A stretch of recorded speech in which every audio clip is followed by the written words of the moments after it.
Israel's UN mission said today that the 6 UNRWA workers that were killed at the IDF strike yesterday at the UN school and shelter were members of Hamas. The UN is neither confirming nor denying this. I was hoping you could give us the U.S. position on whether they are indeed Hamas members. Has Israel shared any evidence that they are members of Hamas? So what I can say is obviously we're aware of the IDF strike in Gaza. And we are indeed concerned about, there are reports of civilian casualties, so we are concerned about that.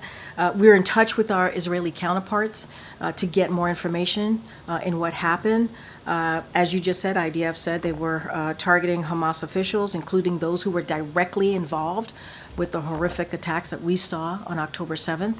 And so we've been clear that Israel has a right and responsibility to go after Hamas, but we also been clear that Israel must do this in a way that there is precaution, in a way that we protect, do everything that they do to protect more civilian lives.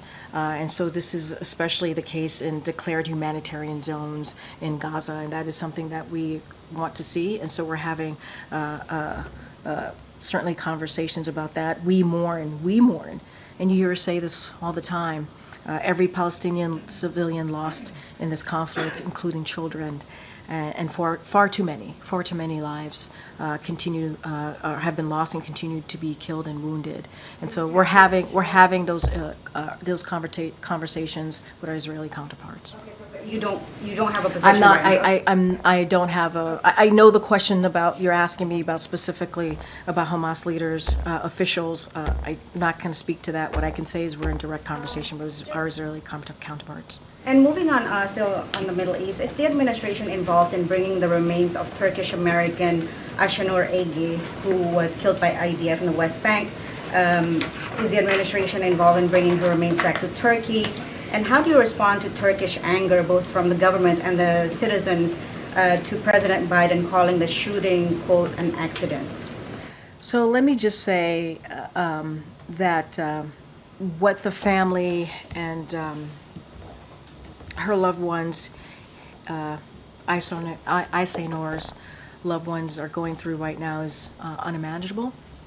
And I can't imagine the pain that they're going through with losing a child, a loved one. And their loss has certainly been on the president's mind. And so you saw the president release a statement on her death.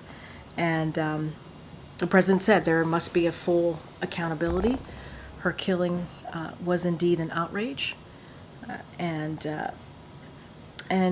just to reiterate what I said moments ago, Israel must do more. They must do more to make sure that incidents like these never happen again.